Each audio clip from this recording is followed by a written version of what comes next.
अस्सलाम वालेकुम फ्रेंड्स, आज हम सीखेंगे कि 2.5 मीटर फैब्रिक में सिंपल और कंफर्टेबल सलवार की कटिंग और स्टिचिंग कैसे करें। ये वीडियो उनके लिए है जो घर पर ही अपनी सलवार बनाना चाहते हैं, वो भी सिंपल स्टेप के साथ। अगर आप भी सलवार की परफेक्ट फिटिंग और सुंदर सिलाई चाहते हैं तो ये वीडियो आपके लिए है। तो चलिए शुरू करते हैं बिना टाइम वेस्ट किए। हमने यहाँ पर 2.5 मीटर रियॉन का फैब्रिक लिया है। इसको पहले लंबाई में फ़ोल्ड किया है, इसके बाद इसको विड्थ वाइज फोल्ड कर लिया है। ये 4 फोल्ड फैब्रिक है। इस तरह से हम यहाँ पर बेल्ट की मार्किंग कर लेंगे। पहले बेल्ट हम रखेंगे 7 इंच पर। इसके लिए नाड़े के लिए 2 इंच फोल्डिंग के लिए एक्स्ट्रा रखेंगे, तो हो गया 9 इंच और हाफ इंच एक्स्ट्रा सिलाई मार्जिन के लिए। तो यहाँ पर हम 9.5 इंच पर मार्क करते हुए पूरे में इस तरह से सीधी लाइन को ड्रॉ करके बेल्ट वाले फैब्रिक को अलग कर लेंगे, कट करके इस तरह से। अब इसको साइड में रखेंगे। अब इस तरह से इस फैब्रिक को पूरा खोलेंगे और इस तरह से सीधा कर लेंगे। सीधा करने के बाद इसको अच्छी जगह पर, फ्लैट जगह पर अच्छे से सेट कर लीजिए, बिछा लीजिए और यहाँ पर इस तरह से किनारे को कट कर लीजिए। किनारे को कट करना बहुत ज़रूरी है क्योंकि ये सिलाई के वक्त फिर खींचती है। फिर इसके बाद इसको यहाँ पर 13 इंच पर फोल्ड करेंगे। 13 इंच पर हमने इसको यहाँ पर इस तरह से फोल्ड किया है, हाफ इंच ऊपर सिलाई के लिए छोड़ते हुए।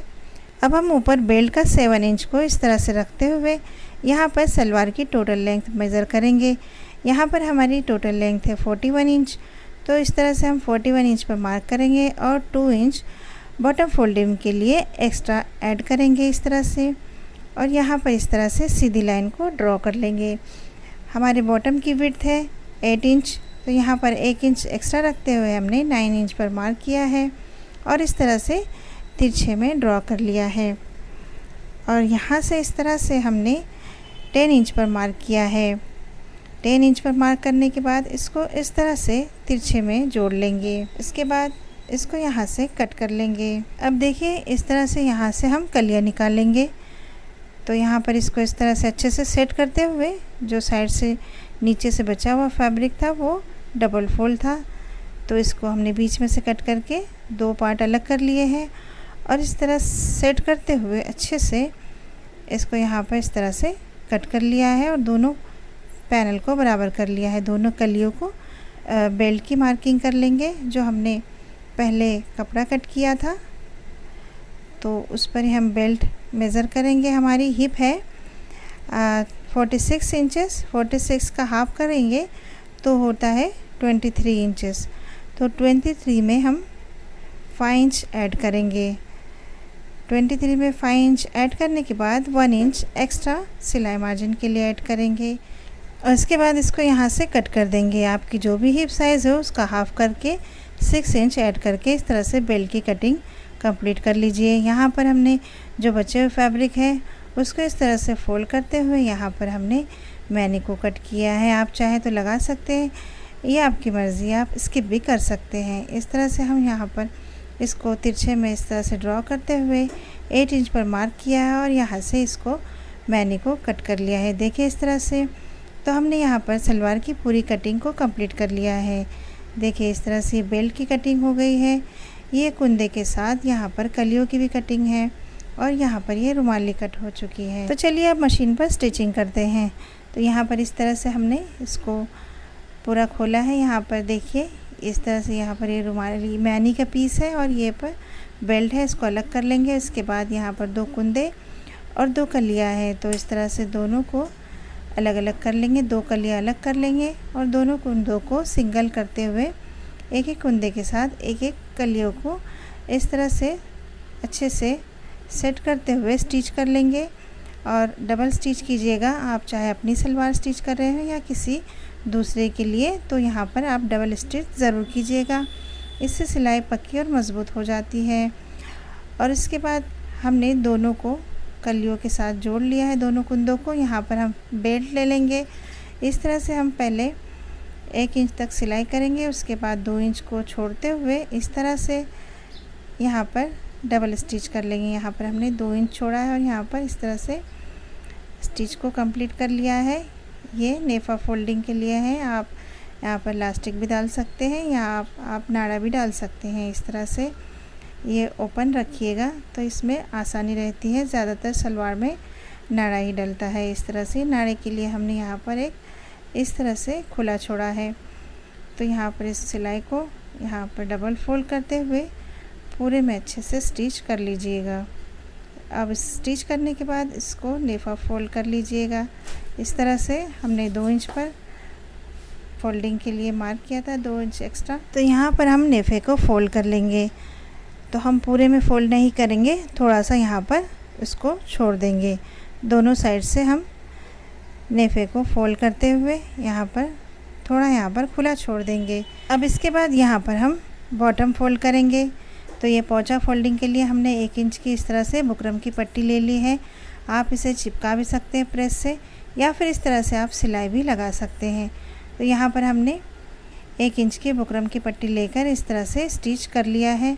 स्टिच करने के बाद इसको यहाँ से इस तरह से फोल्ड करेंगे और फोल्ड करने के बाद अच्छे से सफाई के साथ सीधी सीधी सिलाई लगा लीजिए। इस तरह से हम पोंचा रेडी करेंगे।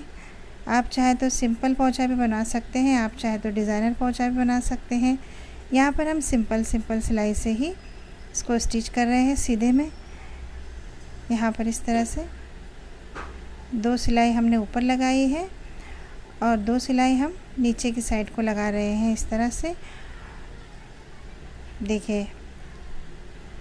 और यहाँ पर जो बीच में जो खुला है वहाँ पर इस तरह से जिगजैग वाली सिलाई को लगाते हुए हम यहाँ पर बॉटम को कंप्लीट कर लेंगे।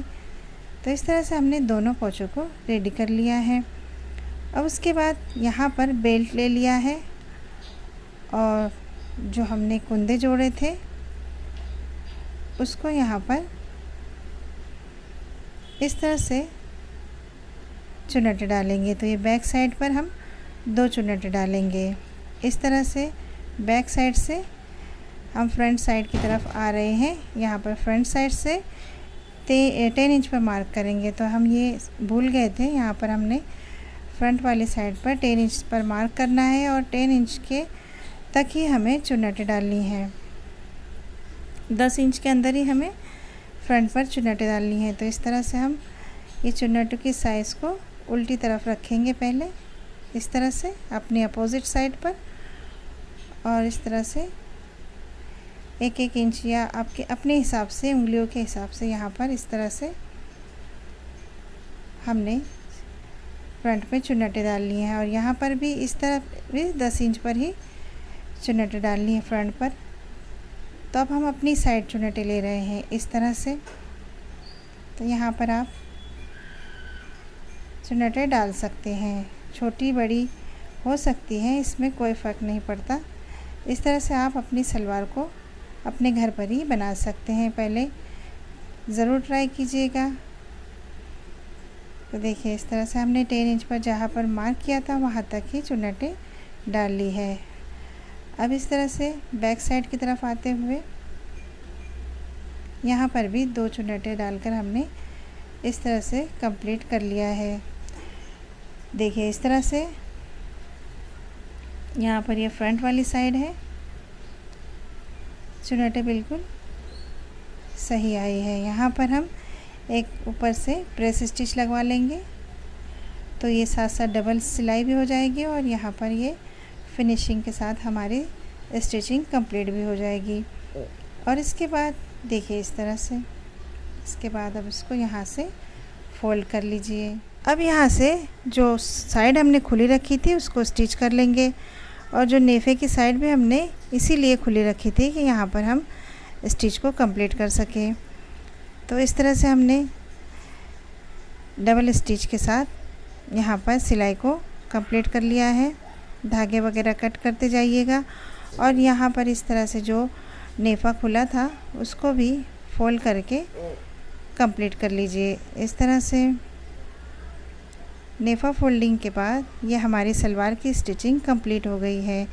उसके बाद यहाँ पर जितनी हमारी बॉटम की विड्थ थी वहाँ हमने 1 इंच एक्स्ट्रा लिया था, उसको इस तरह से यहाँ पर डबल स्टिच करते हुए मज़बूती से पक्का कर दीजिए, और यहाँ पर साइड से सिलाई को कंप्लीट कर लीजिए। आई होप आपको ये वीडियो पसंद आए, आपके लिए हेल्पफुल रहे। तो प्लीज़ इस वीडियो को लाइक ज़रूर कीजिएगा और अगर आप हमारे चैनल पर नए हैं, पहली बार आए हैं, तो प्लीज़ हमारे चैनल को सब्सक्राइब भी ज़रूर कर लीजिएगा। तो देखिए इस तरह से हमने सलवार की कटिंग और स्टिचिंग का मेथड बहुत ही आसान तरीके से आपको समझाया है। आई होप आपको समझ आए। Thank you for watching. तो देखिए यहाँ पर हमने डबल स्टिच करके इसको कंप्लीट कर लिया है। अब उसको सीधा करेंगे तो देखिए इस तरह से कुछ इसकी फाइनल लुक आई है। Thank you for watching. मिलते हैं अगली नई वीडियो के साथ। तब तक के लिए अल्लाह हाफिज़।